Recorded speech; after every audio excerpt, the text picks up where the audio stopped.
رسول اعظم صلی اللہ تعالی علیہ وآلہ وسلم کے پیارے دیوانوں، آج میں داماد پیغمبر، فاتح خیبر، شیر خدا، علی مرتضیٰ، مشکل کشا، حیدر کرار، صاحب شمشیر ذوالفقار کا ذکر کروں گا، کیونکہ علی کا ذکر کرنا بھی عبادت ہے اور ہر کسی کو جتنا ہو سکے مولا علی کا ذکر کرنا چاہیے۔ علی کا ذکر کوئی عام ذکر نہیں ہے، علی کا ذکر مقدر سوار دیتا ہے، علی کا ذکر مقدر سوار دیتا ہے اور علی کا بغض چہرہ بگاڑ دیتا ہے۔ علی کے ذکر کو ادنا سمجھنے والوں، علی وہ ہے جو ہاتھ سے خیبر اکھاڑ دیتا ہے، علی وہ ہے جو ہاتھ سے خیبر اکھاڑ دیتا ہے۔ مولا علی کی عظمت کا، مولا علی کے مرتبے کا اندازہ بھی ہم نہیں لگا سکتے۔ اگر ہم صبح سے لے کر شام تک مولا علی کا ذکر کریں، ہماری زبان تو تھک سکتی ہے مگر مولا علی کا ذکر ختم نہیں ہو سکتا۔ اور میں تو یہاں تک کہتا ہوں کہ اگر پوری دنیا مل کر مولا علی کا ذکر کرے، قیامت تک ذکر کرتے رہے، علی علی کرتے رہے، اس کے باوجود بھی وہ تھک سکتے ہیں مگر مولا علی کا ذکر کبھی ختم نہیں ہو سکتا۔ مولا علی کی فضیلت بہت زیادہ اعلیٰ ہے، مولا علی کی فضیلت کا اندازہ بھی ہم نہیں لگا سکتے۔ ان کی شان کتنی اعلیٰ ہے۔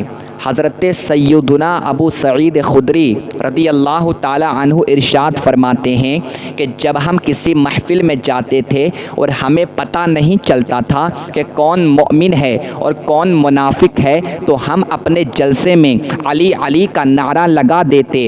جب ہم علی علی کا ذکر کرتے اور جب ہم علی کا نام لیتے، ہم لوگوں کے چہرے کو دیکھتے، جس کے چہرے پر مسکراہٹ ہوتی ہم سمجھ جاتے یہ پکا مومن ہے، اور جس کے چہرے سے مسکراہٹ ختم ہو جاتی ہم سمجھ جاتے یہ پکا منافق ہے۔ تو آقا کے دیوانوں، اگر منافق کی پہچان کرنا ہے اور مومن کی پہچان کرنا ہے تو مومن کی پہچان کرنے کا سب سے اچھا طریقہ یہ ہے کہ آپ اس کے سامنے علی کا ذکر کرنا شروع کر دو۔ اگر وہ مومن ہوگا تو علی کا نام سن کر مسکرا جائے گا، علی کا نام سن کر وہ خوش ہو جائے گا، کیونکہ علی سے محبت فقط مومن کرتا ہے، علی سے محبت فقط مومن کرتا ہے اور علی سے بغض فقط منافق کرتا ہے۔ جو علی سے بغض کرتا ہے وہ منافق ہوتا ہے، علی سے محبت فقط مومن کرتا ہے، اور جو مومن نہیں ہوتا وہ علی سے محبت نہیں کرتا، کیونکہ مومن ہونے کی علامت بھی یہی ہے کہ وہ مولا علی سے محبت کرے۔ جس کے دل میں مولا علی کی محبت نہیں ہوگی تو وہ مومن نہیں ہو سکتا۔ آؤ میں آپ کو بتاتا ہوں کہ مولا علی کی شان کیا ہے اور مولا علی کی ولادت کیسے ہوئی ہے، مولا علی پیدا کیسے ہوئے ہیں۔ آؤ میں آپ کو بتاتا ہوں۔ تفسیر مظہری کے اندر قاضی ثناء اللہ پانی پتی یہ بات لکھتے ہیں کہ جب مولا علی پیدا بھی نہیں ہوئے تھے، جب مولا علی اس دنیا کے اندر نہیں آئے تھے، اس سے پہلے بھی، اس امت محمدیہ سے پہلے بھی جتنے بھی نبی اس دنیا میں آئے، جتنے بھی نبی آئے، ان کی جو امتیں تھیں، ان کی امتوں میں جو ولی ہوئے وہ سب کے سب ولی مولا علی کے فیضان سے ہوئے ہیں، مولا علی کے صدقے میں ہوئے ہیں۔ جس طریقے سے میرے آقا صلی اللہ علیہ وآلہ وسلم تمام نبیوں کے سردار ہیں، اسی طریقے سے داماد پیغمبر، فاتح خیبر، شیر خدا، علی مرتضیٰ، مشکل کشا، مولا علی تمام ولیوں کے سردار ہیں۔ اب وہ خواہ اس امت کے ولی ہوں چاہے دوسری امتوں کے ولی ہوں، جتنے بھی نبی آئے ہیں اور ان کی جو امتیں ہیں، ان امتوں میں جو بھی ولی ہوئے ہیں وہ سب ولی مولا علی کے صدقے میں بنے ہیں۔ تو مولا علی تمام ولیوں کے سردار ہیں۔ آؤ میں آپ کو بتاتا ہوں آخر مولا علی کی شان کیا ہے اور مولا علی کی ولادت کیسے ہوئی ہے، مولا علی پیدا کیسے ہوئے ہیں۔ یمن میں ایک زاہد رہتا تھا جس کا نام مشرم تھا، وہ بہت زیادہ متقی پرہیزگار تھا اور وہ اللہ رب العزت سے بہت زیادہ محبت کرتا تھا، اور اللہ رب العزت نے اسے بہت اعلیٰ مقام عطا فرمایا تھا۔ وہ الہامی کتابوں کا عالم تھا، وہ آسمانی کتابوں کا عالم تھا، اور وہ اتنا علم والا تھا کہ اس کے علم کا اندازہ بھی ہم نہیں لگا سکتے تھے، مگر اس کی عمر بہت زیادہ ہو چکی تھی۔ ایک روایت کے مطابق اس کی عمر 190 سال کی تھی، اور ایک روایت کے مطابق اس کی عمر 300 سال کی تھی، اور اس کی یہ تمنا تھی، میرے پروردگار جب تک تو مجھے موت مت دینا جب تک کہ میں آخری نبی کے کسی خاندان کے فرد کو نہ دیکھ لوں، جب تک میں کسی کی زیارت نہ کر لوں، میرے پروردگار جب تک تو مجھے موت مت دینا۔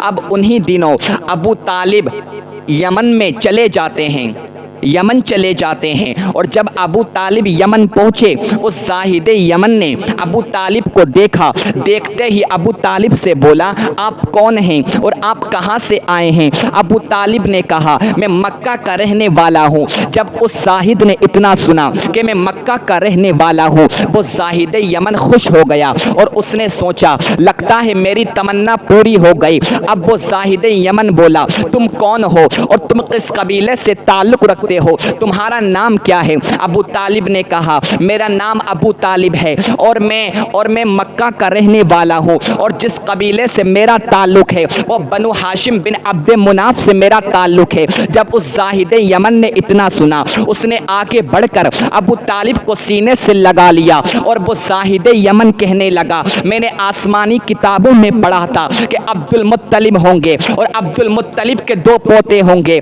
ایک پوتا ان کا نبی ہوگا اور دوسرا پوتا ان کا علی ہوگا، اور جو ان کا پوتا نبی ہوگا اس کے والد کا نام عبداللہ ہوگا، اور جو ان کا پوتا علی ہوگا اس کے والد کا نام ابو طالب ہوگا۔ اب مجھے لگتا ہے کہ جو پوتا علی ہوگا، جو پوتا ولی ہوگا، تم اسی کے والد ہو، تمہارا نام ابو طالب ہے۔ ہاں اس نے کہا، ابو طالب نے کہا ہاں میرا نام ابو طالب ہے، مگر یہ تمہیں کیسے علم ہو گیا، اس بات کا تمہیں کیسے پتہ چل گیا؟ اب زاہد یمن نے کہا میں نے آسمانی کتابوں میں پڑھا تھا جب اس آخری نبی کی عمر 30 برس کی ہونے والی ہوگی، جب وہ آخری نبی 30 برس کا ہونے والا ہوگا تو اس کا بھائی ہوگا، جو چچا زاد بھائی ہوگا، جسے اللہ رب العزت ولیوں کا سردار بنائے گا، وہ اپنی ماں کے شکم مبارک میں آ جائے گا۔ ابو طالب کو ابھی یہ علم نہیں ہوا تھا کہ فاطمہ بنت اسد رضی اللہ تعالی عنہا حاملہ ہو چکی ہیں، ابھی ابو طالب کو اس بات کا علم نہیں تھا۔ ابو طالب کہنے لگے اے زاہد یمن، میری بیوی تو ابھی امید سے بھی نہیں ہے، میری بیوی تو ابھی حاملہ بھی نہیں ہوئی ہے، پھر تم یہ کیسے کہہ سکتے ہو کہ میرا ایک بیٹا ہوگا جو ولی ہوگا؟ اب زاہد یمن بولا نہیں، اب نبی 30 برس کے ہونے والے ہوں گے، اب میرا یہ دعویٰ ہے کہ تو باپ بننے والا ہے، اور جو تیرا بچہ ہوگا وہ ولیوں کا سردار ہوگا، اس کا نام علی ہوگا۔ اتنا سننا تھا، اتنا سننے کے بعد میں ابو طالب نے کہا جو تم کہہ رہے ہو میں تمہاری بات پر کیسے بلیو کروں، میں تمہاری بات پر کیسے یقین کروں؟ اب وہ زاہد یمن بولا ابو طالب بتاؤ تم میری بات پر کیسے یقین کر سکتے ہو؟ جو تم کہو گے وہ میں کر دوں گا، جو تم چاہو گے وہ میں تمہیں دے دوں گا۔ ابو طالب نے کہا یہ سوکھا درخت دیکھ رہے ہو، اس سوکھے درخت پر مجھے انار چاہیے۔ اب زاہد یمن نے اپنے دونوں ہاتھوں کو اٹھایا، ہاتھ اٹھانے کے بعد میں دعا کی پروردگار اس سوکھے درخت پر تو تازہ انار دے دے۔ اتنا دعا کرنا تھا، تازہ انار آ جاتے ہیں۔ اب ابو طالب نے وہ انار کھائے اور ابو طالب خوش ہو گئے۔ اب ابو طالب یمن سے واپس آ جاتے ہیں، جیسے ہی اپنے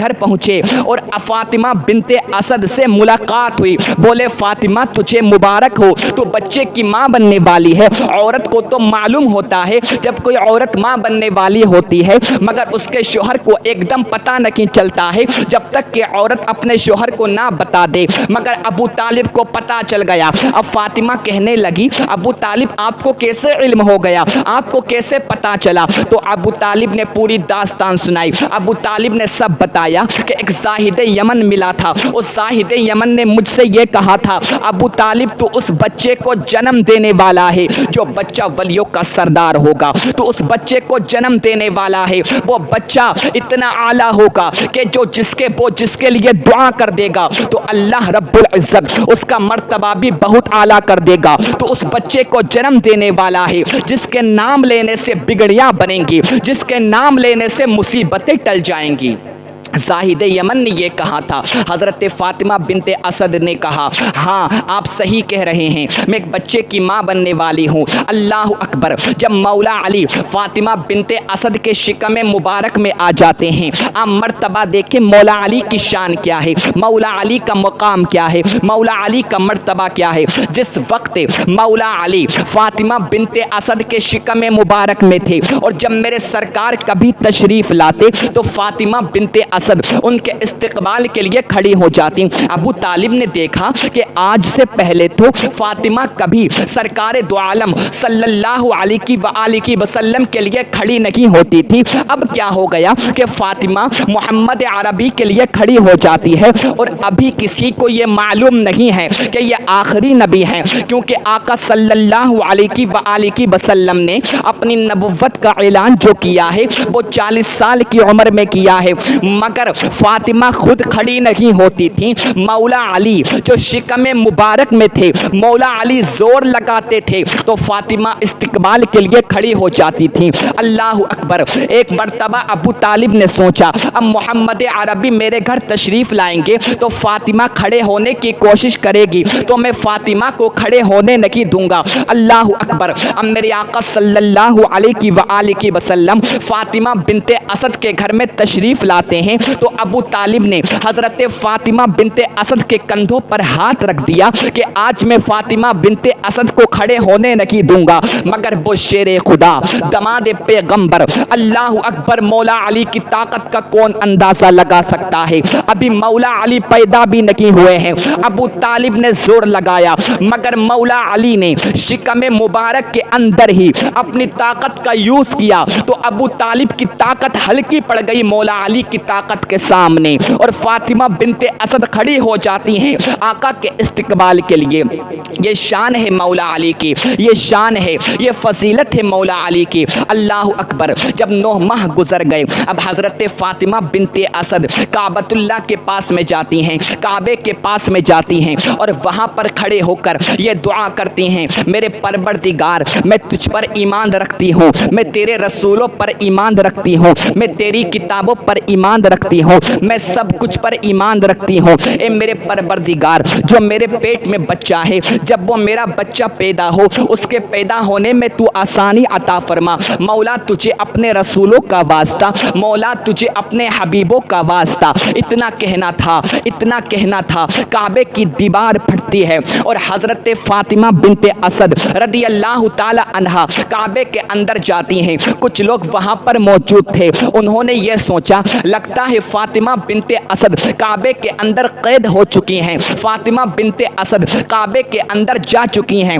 اب وہ لوگ آتے ہیں اور انہوں نے کعبے کا تالا کھولنے کی کوشش کی مگر تالا نہیں کھل پا رہا ہے۔ وہ لوگ سمجھ گئے لگتا ہے اس میں اللہ رب العزت کی کوئی حکمت ہے، لگتا ہے اس میں اللہ رب العزت کی کوئی مصلحت ہے۔ 3 دن کے بعد میں جب فاطمہ بنت اسد کعبے کے اندر سے نکلی، جب فاطمہ بنت اسد وہاں سے نکلی تو لوگوں نے کیا دیکھا کہ ان کے ہاتھوں میں ایک لڑکا موجود ہے، ایک بچہ موجود ہے، اور وہ بچہ فاطمہ بنت اسد کا بچہ ہے۔ اور وہ بچہ کون ہے؟ اسی بچے کا نام شیر خدا ہے، اسی بچے کا نام علی ہے۔ جب فاطمہ بنت اسد وہاں سے نکلی اور بچے کو گود میں لے کر نکلی تو غیب سے آواز آئی فاطمہ یہ بچہ وہ ہے، یہ بچہ وہ ہے جو ولیوں کا سردار ہوگا، جو ولایت کو تقسیم کرے گا۔ اس بچے کا نام تو علی رکھنا، علی، کیونکہ یہ بچہ بہت زیادہ مرتبے والا ہوگا، یہ بچہ بہت زیادہ فضیلتوں والا ہوگا، اور اس بچے کی دعا سے لوگوں کی قسمت بدل جائے گی۔ جب یہ بچہ بولے گا تو ایسا بولے گا کہ اس کی طرح کوئی نہیں بولے گا، اور یہ بچہ ولیوں کا سردار ہوگا۔ اس بچے سے محبت کرنا اور اس بچے کا نام علی رکھنا، اور علی رکھنا، یہ علی وہ ہے، یہ علی وہ ہے کہ اس کی دعا کبھی ٹالی نہیں جائے جاتی۔ علی طاقتور کا نام ہے، علی اس کا نام ہے کہ اگر بے اولاد جاتا ہے تو علی کے دربار سے اولاد مل جاتی ہے، اگر کوئی بھوکا جاتا ہے تو علی کے دربار سے کھانا مل جاتا ہے۔ مجھے کہنے دو، قطبیت ملتی ہے علی کے دربار سے، ابدالیت ملتی ہے علی کے دربار سے، غوثیت ملتی ہے علی کے دربار سے، اولاد ملتی ہے علی کے دربار سے، بگڑیاں بنتی ہیں علی کے دربار سے، مصیبتیں ٹلتی ہیں علی کے دربار سے۔ اگر کوئی سچے نیت سے علی کا وسیلہ دے کر اللہ رب العزت کی بارگاہ میں دعا کرے تو ایسا ہو نہیں سکتا کہ مولا علی کا وسیلہ دے کر کوئی اللہ سے دعا کرے اور اللہ رب العزت اس کی دعا کو قبول نہ کرے۔ تو اس طریقے سے کعبے کے اندر مولا علی پیدا ہوتے ہیں، کعبے کے اندر مولا علی پیدا ہوتے ہیں، اور بہت ساری کتابوں کے اندر یہ موجود ہے کہ مولا علی کی پیدائش کعبۃ اللہ کے اندر ہوئی ہے۔ مولا علی جو پیدا ہوئے ہیں وہ کعبے کے اندر پیدا ہوئے۔ المستدرک للحاکم کے اندر امام حاکم نے لکھا ہے کہ مولا علی کعبے کے اندر پیدا ہوئے ہیں، اور 100 سے زائد کتابوں کا حوالہ دے رہا ہوں۔ 100 سے زائد کتابوں کے اندر یہ موجود ہے کہ مولا علی کی جو ولادت ہوئی ہے وہ کعبۃ اللہ کے اندر ہوئی ہے۔ تو مولا علی سے